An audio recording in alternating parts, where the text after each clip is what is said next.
Welcome to another deep dive, everyone. Today we're diving into the world of conversational AI. You know, that stuff it's kind of everywhere already. Yeah. Think about those smart assistants we all chat with, Yeah. or those bots you find on websites, or even you ever notice like that predictive text Oh, yeah. that finishes your sentences sometimes. Yeah, it's a little creepy. It's all conversational AI. But today we're going deeper. Much cheaper. We're going to be looking at two of the most advanced systems out there. Grok, which is the brainchild of Elon Musk's XAI, Right. and the more familiar, I guess, ChatGPT. The big kahuna. Yeah, and I was thinking about it. It's kind of like we've got these two AIs facing off, A friendly a face-off. friendly face-off. Yeah. Yeah, like they're interviewing each other. That's a great way to put it. 10 questions each, back and forth, and we're here to kind of unpack what it all means, Absolutely. to figure out what they reveal about these cutting-edge AIs, how they work, and what makes them, What sets them apart? different. Yeah, exactly. So, you ready to dive in? Let's do it. Right. Round one. Grok is grilling ChatGPT. And the first question right out the gate is about the training data. Oh, this is interesting. That massive amount of information ChatGPT learns from. Right. Grok wants to know how it's evolved, the volume, the diversity, and the specialized knowledge. How has all that been amped up? Yeah, good question. And ChatGPT has some interesting things to say about this. One thing that really stood out to me was its mention of temporal breadth. Temporal breadth. That sounds, Yeah, it's a fancy way of saying it's trained on more up-to-date information than previous models. so it's not like stuck in the past. No, it's learning from recent data. So its understanding of current terms and events and trends is much sharper. It's like, it's not going to be making references to things that are Outdated. Yeah. exactly. Like that friend that's like always behind on the times. Yes, exactly. Okay, so it's up to date. What else? Well, ChatGPT also talked about an increase in specialized knowledge, specifically mentioning areas like coding, Okay. Medicine, and finance. Interesting. So it's not just like a generalist anymore? No, it's developing like real expertise in specific fields. It's almost like it's, Like going from a liberal arts education to like a specialized postgrad studies. postgrad program. Exactly. Wow. But it doesn't stop there, right? No, not even close. ChatGPT also emphasized the importance of human feedback in its training. Real people help evaluate its responses. Right. So there's still that human element. Absolutely. Which is crucial for refining its communication and understanding nuance. So it's not just crunching numbers in a vacuum, right? Right. It's learning to like speak our language, It's learning to speak our language with all our slang and everything. emojis and all. Yeah. Exactly. Okay. Grok's next question gets a little bit more into like the nitty-gritty of how ChatGPT understands longer conversations and analyzes documents. Has it gotten better at following along when things get complex? Definitely. So ChatGPT explained that it's made big strides in what's called extended memory and Yeah. document summarization. Interesting. And I'm picturing it like a super powered note taker. Yeah. Yeah. That not only remembers everything perfectly, but can instantly like synthesize and analyze what it's just read. That's a great analogy. So if I'm having like a long chat with ChatGPT, or I Yeah. feed it a research paper, like it can keep track of all those details and even like pull out the key points. Exactly. And the level of detail it provides in the summary isn't like a one-size-fits-all, Right. It can actually tailor the amount of information based on your specific needs, which is what it calls adaptive summarization. Wow. Okay, so that's a game changer for anyone doing research or just trying to get through like a mountain of information quickly. Absolutely. It's like having a research assistant on demand. All right, time for some fun. Okay. Grok's third question is all about those shiny new features in ChatGPT's latest update. The stuff we've all maybe missed. What's new and exciting? Well, ChatGPT is clearly excited about these new features, I'll tell you that. First off, it can now generate and edit images. Whoa. Yeah, you describe what you want, and ChatGPT can create it visually. And you can even have it edit existing images based on your instructions. So it's like having a personal digital artist on call. Right. But there's more. ChatGPT can also now execute Python code. So it can do calculations and data analysis on the fly? That's wild. Yeah, exactly. And there's even more. ChatGPT also highlighted its enhanced web access, which means it can pull real-time information from the internet. Oh, wow. So if I need the latest news, stock prices, research data, ChatGPT can grab it for you.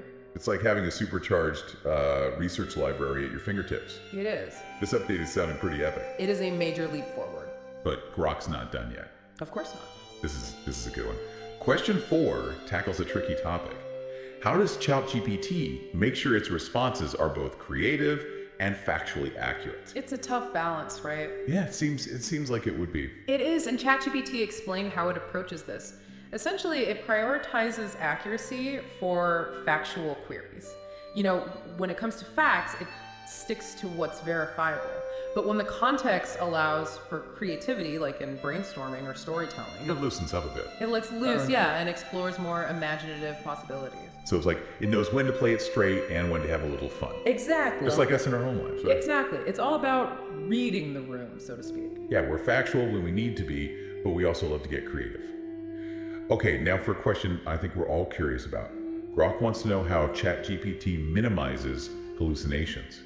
Those times when, AI kind of seems to just make things up or present misinformation as fact. What's the secret to, staying grounded in reality? Well, ChatGPT outlined its approach, and it starts with the data itself. Okay. It emphasizes that its training data set is massive, Right. and it comes from high quality, reliable sources. So it's building its knowledge on a solid foundation of facts. Yeah, that makes sense, right? You can't expect accurate responses if you're learning from, questionable sources. Garbage in, garbage out, right? Exactly.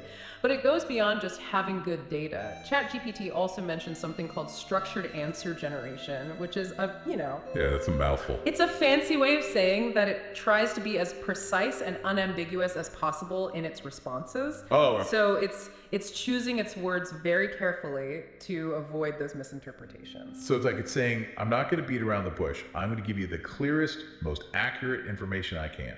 Exactly. But what's really interesting to me is how it avoids those hallucinations. ChatGPT described a system of fallback mechanisms for when it encounters a topic where it's not confident in its knowledge. It's programmed to either admit its lack of expertise or, even better, guide you to reliable sources for more information. It's like it's saying, hey, I'm not sure about this one, but here's where you can find out more.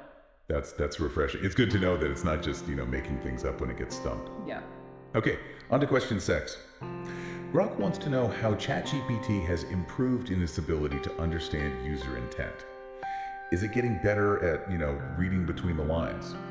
Well, ChatGPT claims some serious progress in this area. Okay. It talks about improvements in recognizing the context, the tone, and even the emotions behind our questions. It's going beyond just understanding the words we use and trying to grasp the deeper meaning. So it's not just a word-for-word processor anymore. It's trying to get, inside our heads a bit. In a way, yes. And this is crucial for handling ambiguous or underspecified questions. ChatGPT explained that it now uses a combination of techniques. One is context sensitivity, which means it considers the surrounding conversation to clarify meaning. And then there's tone and emotion recognition, which helps it interpret the emotional subtext of what we're asking. So it's becoming more emotionally intelligent. You could say that. It's Yeah. learning to pick up on those subtle cues that we humans use to communicate. Interesting. Okay, Grok's next question is kind of related to that. What happens when we ask a question that ChatGPT just doesn't understand? How does it handle those ambiguous or underspecified queries? Well, ChatGPT's approach here is really about turning a potential writing block into a conversation. So instead of just, giving up, it tries to clarify the user's intent through a process of what it calls multiple interpretations. Okay. And follow-up questions. Essentially, it engages in a dialogue, asking for more information or offering different ways to understand the question. So it's saying, hey, I'm not sure I get what you're asking, but let's figure this out together. I like that. And it's worth noting that ChatGPT emphasizes that it learns from these interactions. So each time it encounters an ambiguous question, It gets a little bit smarter. it helps refine its understanding and improve its responses for next time. That's pretty cool. It's constantly getting smarter through conversation. Yeah. Which in a way, I guess we all do, right? We do. Okay, Grok's 8th question is about limitations. Specifically, how ChatGPT deals with real-time information or very recent events. After all, its training data is only up to date to a certain point, right? Right, that's a challenge for any AI that relies on a fixed data set. But ChatGPT pointed out that it can now access the web to get real-time information when needed. It's like it has a live connection to the internet, so it can stay up to date on current events. So it's not stuck in the past. It can actually keep up with the news cycle. It can, to a certain extent, but importantly, ChatGPT also stressed the need for source verification and acknowledged its limitations. It can't always provide perfectly accurate information on very recent events, especially those that are, rapidly evolving. Yeah. It understands that information in these situations can be fluid and subject to change. Things change so quickly. Exactly. Especially in the news. Exactly. So it's kind of like ChatGPT is saying, I can give you the latest information, but take it with a grain of salt and double check the source. Right. It's almost like it's promoting responsible information consumption. It's encouraging users to be critical thinkers, which is so essential these days, It is. with all the information overload. All right, on to Grok's 9th question. This one's about ChatGPT's ongoing evolution. How does it learn from us, and what boundaries are in place to protect our privacy as it learns? Yeah, this is an important topic. ChatGPT explained that it uses a combination of session-specific feedback and aggregate data to improve its responses. So it learns from each interaction, but it emphasized that it doesn't store individual conversation details long-term. Right, so it's not like keeping tabs on everything we're saying. No, it's more about identifying patterns and trends across a vast number of interactions to improve its overall performance. So it's learning from the collective wisdom of its users without compromising individual privacy. Exactly. It's looking for the big picture, the common threads that run through our conversations, rather than focusing on specific individuals or their personal information. Makes sense. And last but not least, Grok's final question for ChatGPT in this round is this. How is your ability to handle complex questions or tasks improved compared to earlier versions? Good question. ChatGPT's response here highlighted the idea of what it called multi-step reasoning. Multi-step reasoning, okay. Essentially, it's the ability to break down complex problems into smaller, more manageable steps. Okay, so it's not just trying to answer a question in one shot. It can kind of approach a problem strategically, tackling it piece by piece and building on its understanding as it goes. Exactly. It also mentioned improved knowledge integration, meaning it can now draw on a wider range of information sources and connect the dots between different pieces of knowledge to arrive at a more comprehensive and insightful answer. So it's becoming more like a well-rounded thinker. I like, a well-rounded thinker. It's no longer just a repository of information. It's developing the ability to, synthesize, analyze, and even reason on a deeper level. Wow. This is fascinating stuff. We've covered a lot of ground in just this first round of questions, and I'm eager to hear what ChatGPT has in store for Grok in the next round. Okay, we're back. Round 2. It's ChatGPT's turn to put Grok in the hot seat. Let's see what it's got. Yeah. So it's firing off 10 questions covering a lot of the same ground we just explored. Right. Interpreting user intent, balancing creativity with facts, all those ethical considerations and handling real-time information. Yeah, but ChatGPT also seems curious about Grok's, aspirations. What are its goals for the future of conversational AI? Big questions. Big questions indeed. So let's pick a few of ChatGPT's questions and really unpack Grok's answers. First up, ChatGPT asked Grok how it makes sure its responses are ethically sound, especially when dealing with those sensitive or controversial topics, That's a big one. Yeah. And this is where things get really interesting, I think. Grok doesn't just, parrot back the same ethical principles ChatGPT outlined earlier. Right. It goes deeper. It emphasizes a concept called viewpoint diversity. Essentially, it means that when a topic has multiple perspectives, Grok is designed to present those different viewpoints fairly without, taking sides. So it's playing the role of a neutral moderator. Yeah. Presenting the facts, letting users draw their own conclusions. Exactly. It's about facilitating informed discussion, not pushing a particular agenda, which is really important when you're dealing with, Yeah, especially with those hot button issues. Oh, exactly. Okay, ChatGPT's next question for Grok is a bit more technical. It wants to know how Grok manages context in those long conversations, or when it's analyzing a complex document. How does it keep track of all those details and make sure it's responding consistently? Yeah, it's easy to get lost in the weeds. Grok's response here is, well, it's kind of mind-blowing. It describes a system that goes way beyond simply remembering the conversation. It uses something called dynamic entity tracking. Essentially, it means that Grok doesn't just see a bunch of words, it identifies and remembers key entities like people, places, concepts, and their relationships to each other. So it's building a kind of mental map of the conversation? Yes.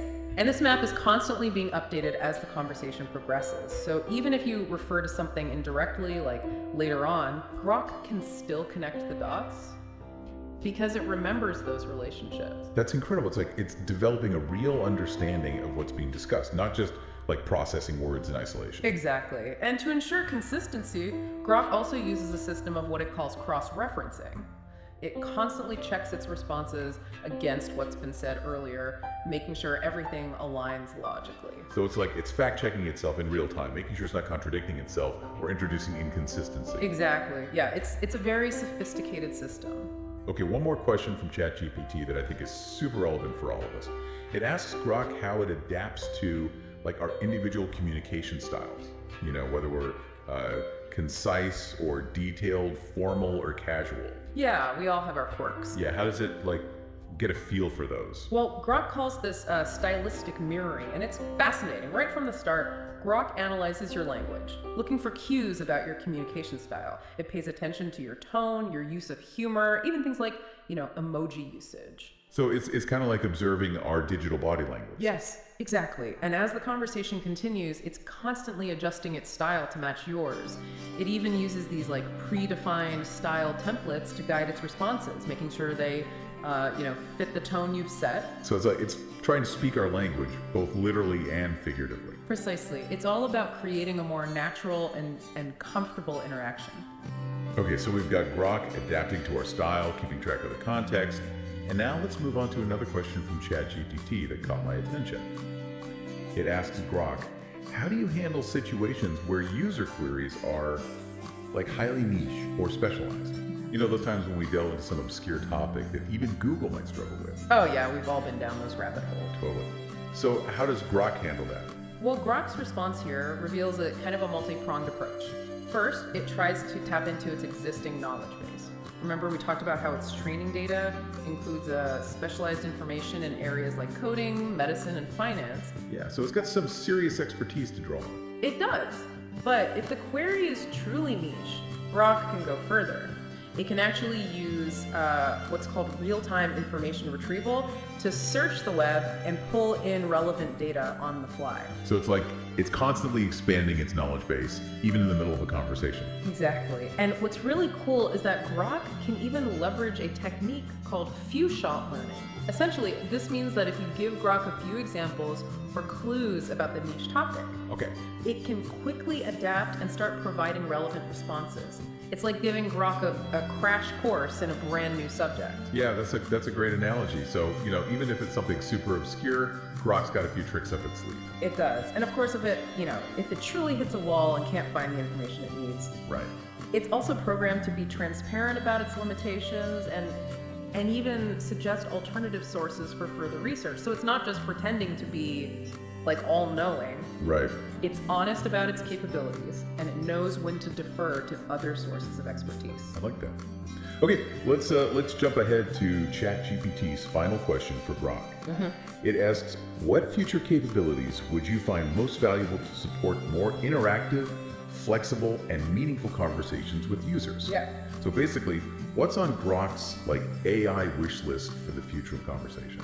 It's a good question. And Grok's response is, it's packed with some really exciting possibilities. One that stood out to me was the idea of multimodal interaction. This means, going beyond just text-based communication and incorporating things like audio, video, even augmented reality. Whoa. So imagine being able to have a conversation with Grok where you can show it things visually. Yes. Or even interact with it in a virtual space. Exactly. It would open up a whole new dimension of communication.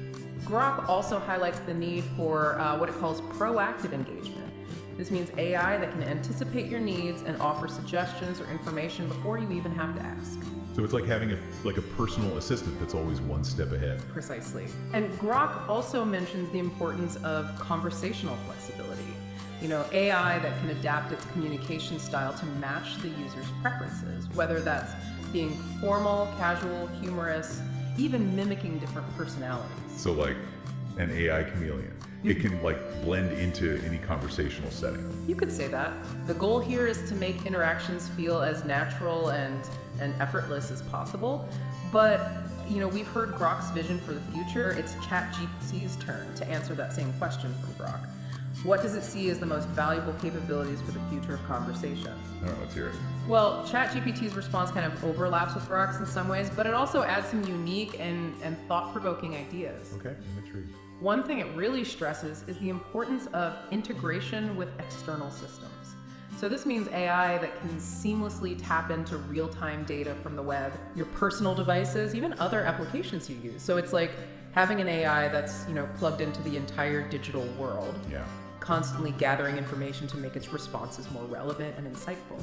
That's powerful. It's like breaking down those silos between AI and the vast universe of digital information out there. Exactly. And ChatGPT also highlights the need for what it calls user-driven conversation development.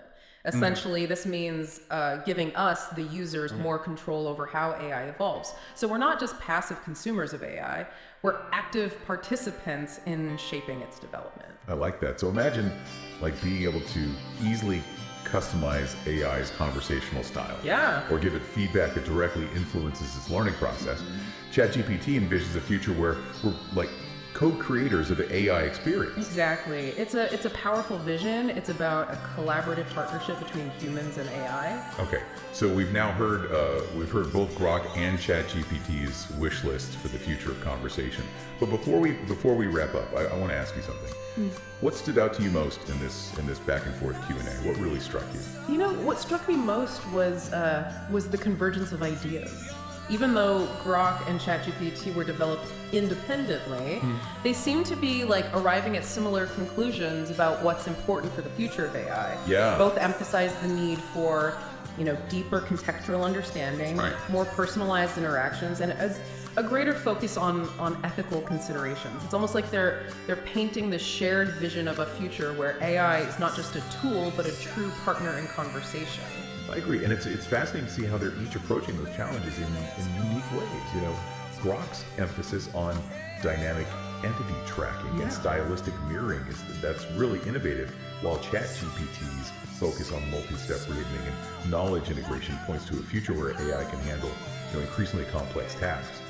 But beyond like the technical specifics, what excites me most is this idea of AI becoming more human-centered. Right. Both Grok and ChatGPT seem to be moving away from like the purely transactional nature of early chatbots. Yeah.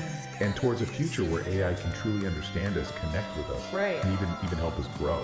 That's a great point, and it raises some important questions too, right? Like, what are the ethical implications of AI becoming more emotionally intelligent? How do we ensure that AI remains a tool that serves humanity rather than, the other way around?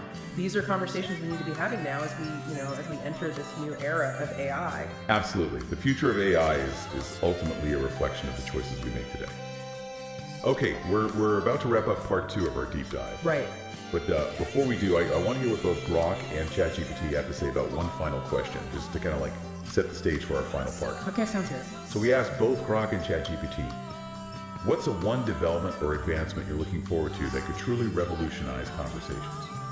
What did they say? Well, Grok's answer focuses on the potential of emotionally intelligent AI. Okay, so this is the idea of AI that can not only understand our words, but also detect and respond to our emotional cues, whether it's through, tone of voice, facial expressions, or even the way we're typing. Yeah, it's like AI that can read between the lines emotionally. Yeah. And Grok believes that this ability to understand and respond to human emotion would transform conversations from, purely transactional exchanges into something much deeper and more meaningful. It's about creating AI that can connect with us on a human level, offering empathy, support, Right. even a sense of companionship. Okay, so Grok's all about the feels. What about ChatGPT? Now, ChatGPT's response to that same question is equally compelling, though it takes a slightly different angle. ChatGPT envisions a future where AI seamlessly collaborates with humans, anticipating our needs Okay. and empowering us to achieve our goals in a more intuitive and effortless way. It's about AI that goes beyond, simple assistance and becomes a true partner in our creative endeavors, our problem-solving challenges, even our personal growth. So while Grok is focused on the emotional intelligence of AI, Right. ChatGPT is highlighting its potential to enhance our capabilities and empower us to do more than we ever could alone. I think that's a good way to put it. Both perspectives are incredibly exciting, and I think that they point towards a future where AI becomes an indispensable part of our lives. But, it all comes back to those ethical questions we were talking about earlier. How do we ensure that AI is used responsibly and ethically? Yeah, that's the big question. All right, we're going to leave it there for now. Join us for part 3, where we'll wrap up our analysis and offer some final thoughts on what all of this means for the future of AI. All right, welcome back for the final part of our deep dive into the world of Grok and ChatGPT. Yeah, it's been quite the journey, hasn't it? Yeah, exploring, all their capabilities, their limitations, and really their aspirations for the future of how we talk to AI. It's really made me think about how fast this technology is moving. Yeah, I mean, we're talking about things that were like barely even a whisper a few years ago, right? Yeah, it's true. And I don't think it's slowing down anytime soon either. So what can we expect in the next few years? What's on the horizon for conversational AI? Well, I think we're going to see even more sophisticated language models, for one. AI that can understand not just the words we're saying, but what we really mean. Right, like pick up on all those subtle cues that we use in human conversation. Yeah, exactly. Our tone of voice, how we're feeling, even our unspoken intentions. AI that can kind of read between the lines. And I think we'll also see AI becoming even more integrated into our daily lives. Think about things like personalized learning experiences that are tailored to your specific learning style, or AI-powered healthcare that can help you diagnose and manage your health. Yeah, or even think about AI companions that can provide support and companionship. Yeah, the possibilities really do seem endless. It's pretty mind-boggling when you think about it. It is exciting. But I think, as AI becomes more powerful and really a bigger part of our lives, we can't lose sight of the human element. Yeah, that's a great point. We need to make sure that AI is developed and used responsibly with a focus on human well-being and all those ethical considerations that we've been talking about. Yeah, exactly. It's a conversation we need to keep having as a society. What boundaries do we want to set? How do we make sure that it serves humanity and doesn't end up perpetuating biases or eroding our privacy? Yeah, those are big questions, and I think they require a multifaceted approach. We need collaboration between the people who are developing this technology, the policymakers, and the public, really, to create guidelines and regulations that promote responsible AI development. Absolutely. It's not just about the tech. It's about how we choose to integrate it into our lives and our society. Okay. So before we wrap up, I want to go back to something both Grok and ChatGPT mentioned as kind of potential game changers to the future of how we have these conversations. Grok was really focused on this idea of emotionally intelligent AI, Right. while ChatGPT was more focused on seamless human AI collaboration. I think those are both really powerful concepts, and maybe two sides of the same coin in a way, because emotionally intelligent AI could help us build deeper, more meaningful connections between humans and machines, and that seamless collaboration could really help us achieve more than we ever could on our own. Yeah, it's like we're on the verge of this whole new era of partnership between humans and AI, where we can really leverage each other's strengths and create something truly remarkable. I agree. And I think it's up to all of us to make sure that partnership is built on trust, transparency, and a real commitment to a better future. Well said. Well, this has been an incredible deep dive. I want to thank you for sharing your expertise and your insights. It's always a pleasure to chat with you. Likewise, I always enjoy these conversations. And to our listeners, thank you for joining us on this exploration of Grok and ChatGPT. I hope this has given you a glimpse into not just the exciting possibilities, but also some of the really important questions that AI presents. And remember, the future of AI, it's still being written. And we're all part of that story. So stay curious, keep exploring, and most importantly, keep asking those questions. That's all for this deep dive. Until next time, keep learning, keep innovating, and keep those conversations going.